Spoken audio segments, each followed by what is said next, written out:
Thanks for joining our weekly conversation. It's called Moral Side of the News. We're glad you're alongside this weekend. I'm John Blim with the WHAS Crusade for Children. With me, as always, is a distinguished panel. Reverend Harriett Akins-Banman, Centenary United Methodist Church in New Albany. Rabbi Gaylia Rooks, the Temple. Father Tony Smith, Archdiocese of Louisville. And Reverend Daniel Corrie Shull, Burnett Avenue Baptist Church.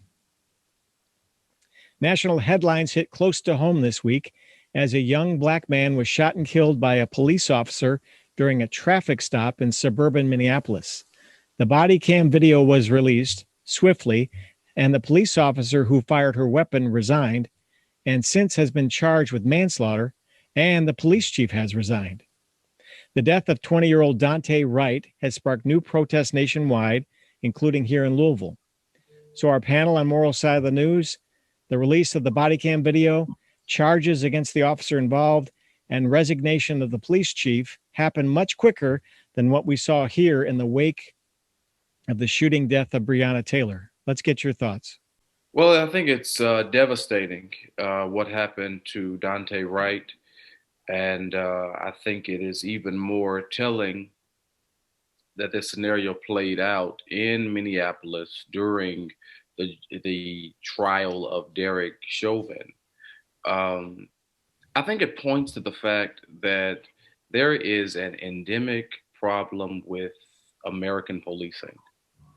And I am growing very concerned that the only way forward is to dismantle American policing and to reimagine something altogether different that keeps all communities safe. Last year with Breonna Taylor and George Floyd and other murders at the hands of police officers, defund the police became a mantra. And defund the police simply says, let's take funds and reallocate them to mental health agencies, reallocate those funds to homeless agencies that can take some of the pressure and some of the burden off of our local police departments from addressing some of the issues that sprout up in the community. That's all defund the police. That's all that was about. People did not like that.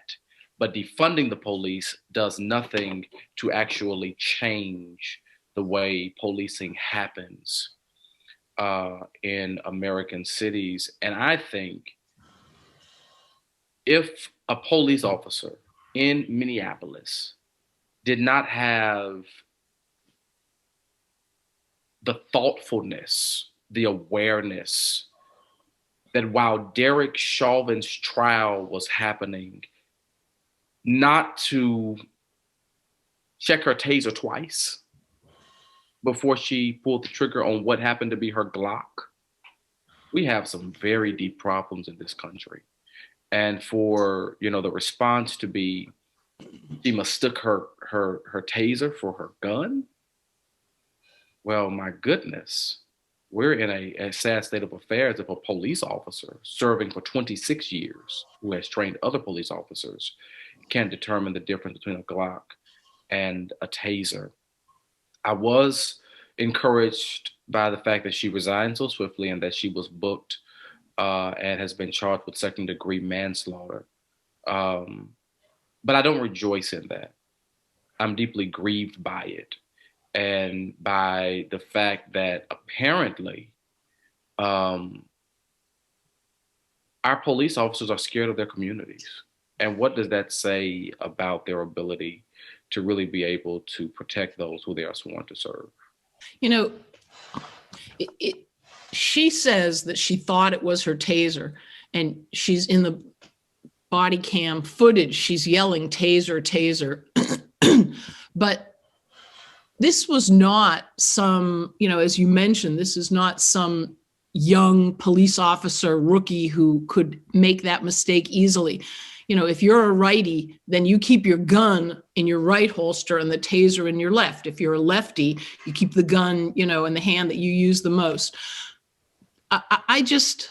I mean, I want to give her the benefit of the doubt. She's going to have to live with the guilt that she murdered in cold blood a human being. She took a life for no reason at all. I just don't understand how you can make that mistake, though. I really don't. And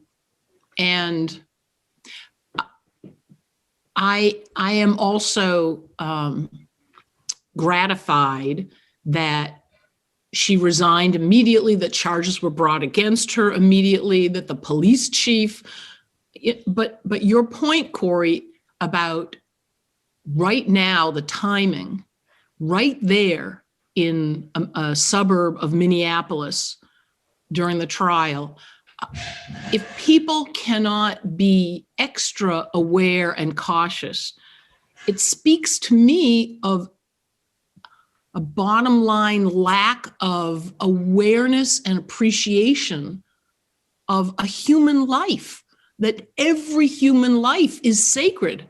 And I mean, that we have to have a movement that says Black Lives Matter is a stain on this country. Of course, Black Lives Matter.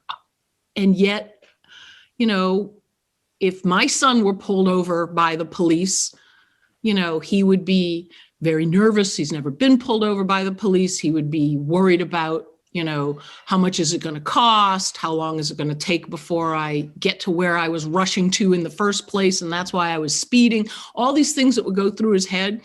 I don't think it would cross his mind of, this might be my last moment on earth. You know, and that's the definition of well, it's a definition of white privilege. And that is something that this country has to reckon with. And I think it has to start with the police, because, you know, not only are they charged with the responsibility of protecting us, but they also are given the responsibility of carrying firearms that can end a human life.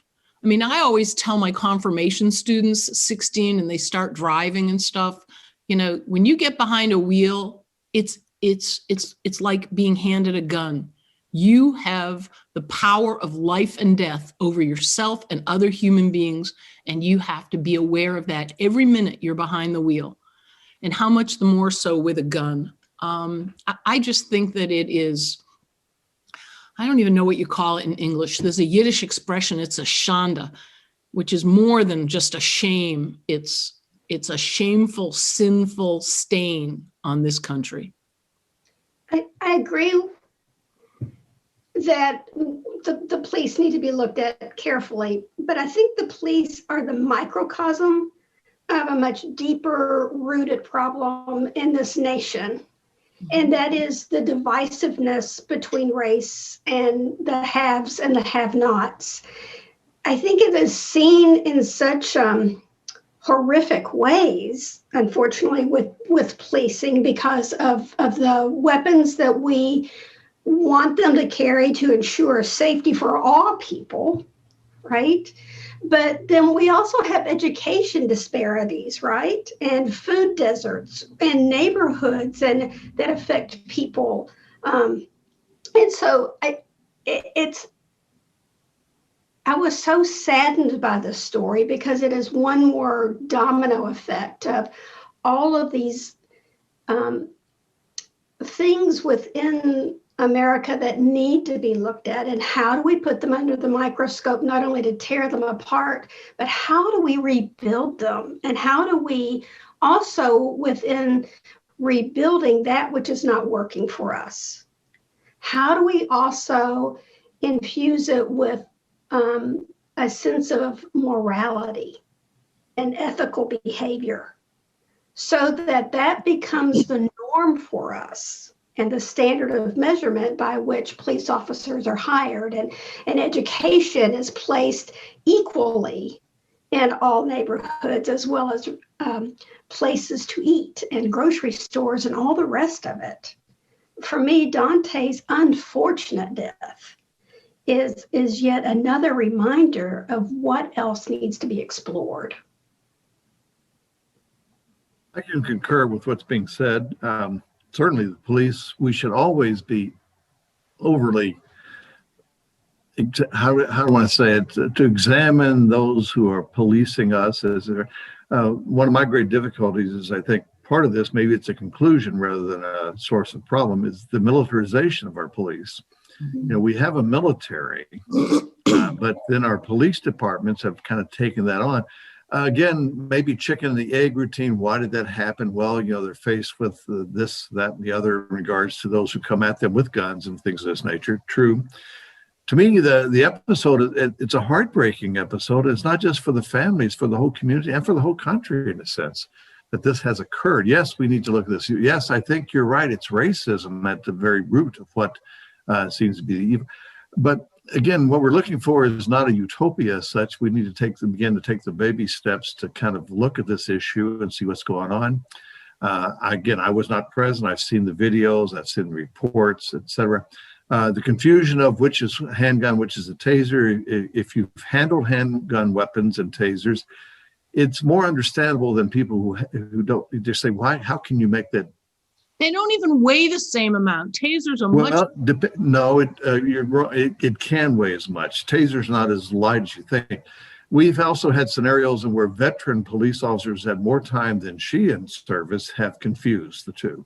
But that doesn't mean that's a justification. The life was taken, even if you're in a car accident, as you said, Gaylia, and you take someone's life, there's repercussions there too. So she has to be put through the legal system, et cetera.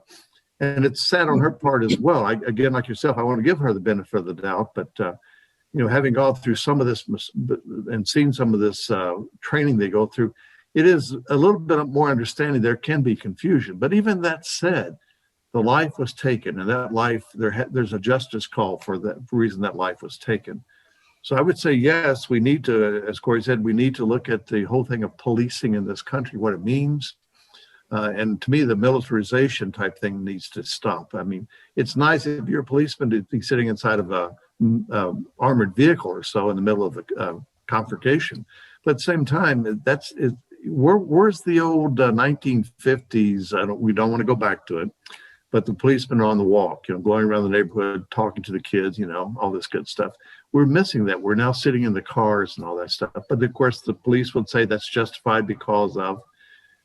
To me, again, it's just cautionary. Again, we need to examine the whole issue. Yes, racism is a deep part of it for sure. Is it the only source? No, I think there's other sources as well. But hopefully the dialogue, we can begin not only to dialogue, but again to move in the direction of making changes. Defunding the police, what does that mean? Let's not get rid of what is there until we have something to replace it. Even those states that have tried that, we've reported on this panel already about that. Sometimes it depends on which statistics you look at. Does it work? Yes. Does it work? No. It all kind of, we're still in the midst of this changing period, which hopefully I would say is changing for the good, not that the deaths occur, but it's causing us to rise in our consciousness that we do have the issue in this country that we need to address, hopefully, finally, without any kind of utopian, well, it would be nice if we had all this. Yes, it would be nice. But I don't think that would be realistic. We need to take step by step procedure, a progressive type change. I think the only issue with a situation like this is racism. Because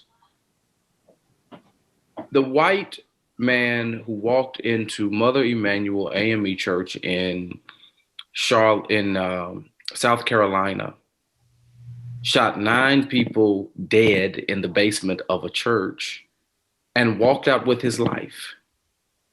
Time and time again, we see white men who have acted as domestic terrorists in this nation far more times than have any other ethnicity.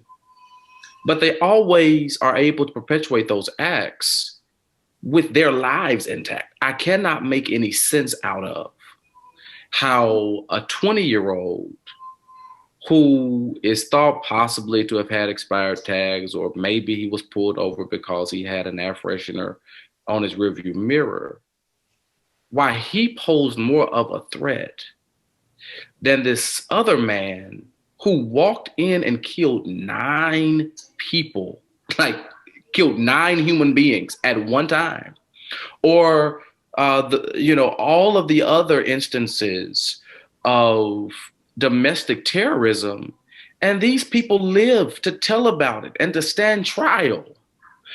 All Black people are asking in this country is to have the opportunity to have their day in court.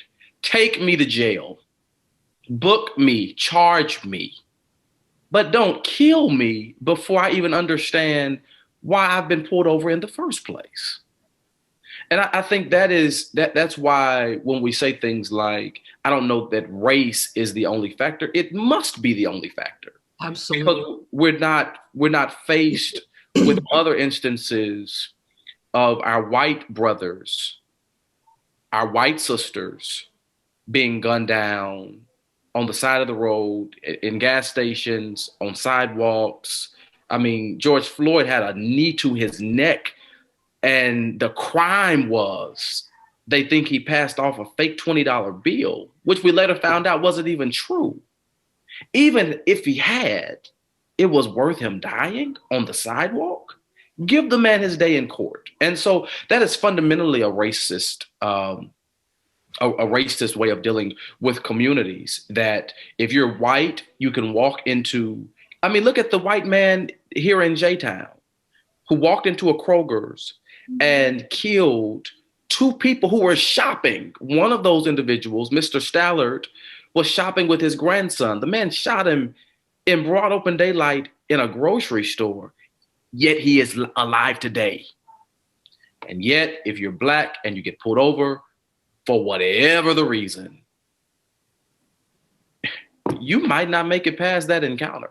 If that's not racism, I don't know what is. But apparently white officers are afraid of people with Black skin. And that has to be rooted up and totally dismantled, unless this country is going to have to face a really ugly uprising. I agree. I don't see how you can call it anything but racism. If it were just this example, okay, maybe. If it were just 20 examples, maybe. But it is ongoing for so long. You use the example of the church. What about the man, I think it was in Atlanta, who murdered the women? They were mostly Asian women, but they were able to apprehend him without taking his life. And just, you know, if a police officer found a white man sleeping in a Burger King or Hardee's or whatever it was parking lot, the white person would not have ended up dead. Just this week we had, and just to show you how long this has been going on, not that we need proof, but that police officer, her name escapes me, who stopped another officer from choking a man in handcuffs. He was already in handcuffs and was being abused and could have died. And she stopped the other officers from doing that. And what happened? She was fired. And finally, she was given 2 years of back pay and allowed to have her pension and all the rest of that because, you know, but if it's just, to me, it's offensive to say that it's not racism. You got to call it what it is. And I don't know, 20 years ago, because it was right after 9/11, I was working with the FBI, and this wasn't part of my thing, but the guy who was training me asked me if I wanted to go into this room. It's like a simulation thing, and you have a gun and you go through all these things. And this is 20 years ago. Certainly there's, you know, new programs that are even better.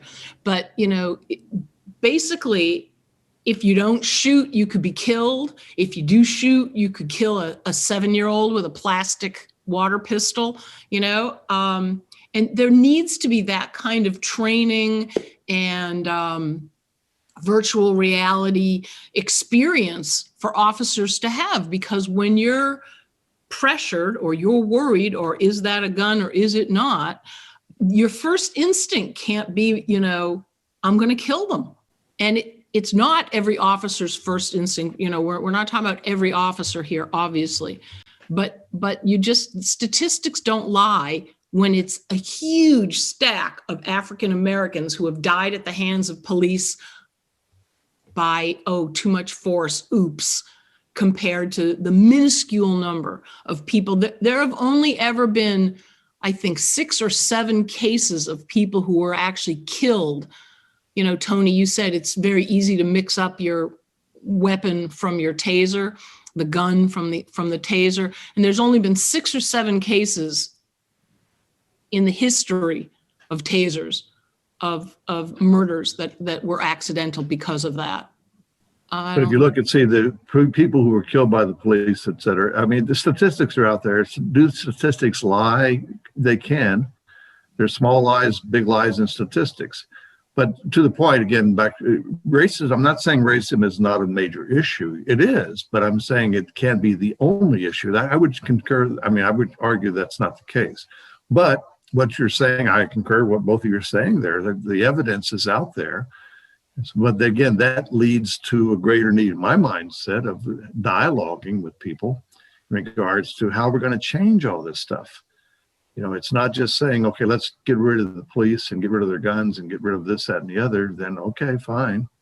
But then what are you going to replace it with? You know, other places have tried the social scientist routine and whatever. I'm at a loss. Yes, racism is a major issue. Absolutely. How do we dialogue and how do we go about having that conversation, particularly in a place like Minneapolis, where they just spent $12 million in the aftermath of George Floyd's murder to retrain their police force? So if we don't dismantle, abolish the police in totality and create something new, then, I mean, how else do you, what would the conversation look like to say to a police officer, hey, I'm driving.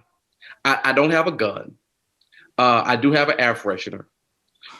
Don't kill me. Or I'm on the sidewalk. I'm on the sidewalk and I might have some loose cigarettes. Could you not put me in a chokehold and kill me? Oh, I'm walking. Well, I think, Corrie, that's reducing it to the absurdity. I think it's not absurd. No, it's not absurd. It is the reality of this country. But still, the dialogue does not begin on that level. The dialogue cannot begin on that level. The dialogue has to begin with those in leadership positions and the community. I'm talking to people in leadership positions because it is clear that white supremacy has so infected this nation, from political circles to policing to the entire fabric of what is America, that talking to these people, it doesn't work because Black folk keep dying. And so I would like to know, what language do you use to communicate the fact that you... I'm not as pessimistic as to say it's an end. I mean, that's the end of it. No. If we cannot dialogue, then the whole thing of democracy and society in general, black, white, purple, and green, it's over. There has to be an ability to sit down and rationally look at this for the common good. Now you say, okay, that does not exist. That's your opinion. And that's your history. That may be your experience. It's not mine. But it's not just because I'm white that I can say what I'm saying. I said it is only because you're white that you can say what you're saying. Well, I object to that. This is why the dialogue must begin, because we have two sides saying this, and as long as we both say this, there's nothing going to happen. But Father Smith, my side keeps dying. We keep being hashtags. We keep having. I keep saying that. I keep hearing that and see that in the media too. Yes, but you look at not going to make everybody happy. But look at the number of people who are killed by the police and whatever like that. And it's not total African Americans who are people of color who are killed by the police. So, I'm saying. No one's making that argument. The argument that is being made is Black people keep dying at the hands of police officers during routine traffic stops. The issue is that Black people are dying at disproportionate levels at the hands of law enforcement. If the issue is not race, then what is the issue? Because it does not happen with other communities. Well, and see that, as Gaylia said, statistics do not lie. Well, they do, but statistics can verify this. Tony, you can lie with statistics, but statistics themselves don't lie. I don't know the statistic off the top of my head. Corrie, maybe you do. But the number of white people who have died in the past 10, 20 years at the hands of the police compared to the number of people of color, especially African Americans, is staggering. Staggering. Well, that's an easy soundbite to make, but do you have the data to back that up? FBI data does not back that up. I don't believe that. Look at the FBI data. I will tell you this, as we're on moral side of the news, and the moral aspect to this is that as a pastor of a Black church here in Louisville, our youth ministry has components where it has to help train young African Americans how to interface with the police. That is not something that white church. Not as an example, but I received that same instruction from my family on how to interact with if you were stopped by the police too, and I'm not Black. Now, it's not a generalization. And in this dialogue that I keep referring to, we need to be aware of the difficulty and the danger of generalizations. To say all statistics are this or that and whatever, let's get the data out there. That's part of that dialogue that needs to be I guarantee you, if they ever started killing white boys or white men on sidewalks of this nation, on the street sides of this nation for basic traffic violations, this would stop immediately. No conversation would be necessary. The only reason why you're positing that a conversation is necessary is because Black life, again, is on the line. And whenever it is Black life that is being threatened or destroyed, we have space to talk about it. If it were that's a presumption. That's presumption made that I'm not really. It's the history of America. Okay, Tony, you do the math for me. A 2018 study in the American Journal of Public Health found the mortality rate by police per 100,000 was 1.9 to 2.4 for Black men and 0.6 to 0.7 for white men. So that's twice as much. What is the source of your data there? It's the American Journal of Public Health. My source, what I've quoted, was from the FBI statistics, which you go online, put the FBI statistics on there and see what you get. All right. You know what? I will do some research on this, but for our viewers, I'm sorry that we are running out of time. How much time do we have, John? Less than a minute, and Harriet, I think, wanted to sneak in at the end here. Okay. Well, I keep coming back to something that Corrie said earlier on about dismantling the police and how would we begin that process again? And I'm wondering, what is the element of fear that is part of all of this? 3 police officers approached Daunte's car. What was their fear with this one man? And how do we dismantle the fear that is part of this unjust situation when Black men and Black boys are pulled over? I mean, that I think is part of this whole story as well.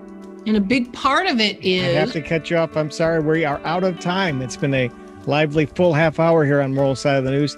Thank you to Gaylia Rooks, Harriett Akins-Banman, Tony Smith, and Daniel Corrie Shull. We'll be back again next week with another edition of our program. Until then, be safe, be well, and thank you, panel.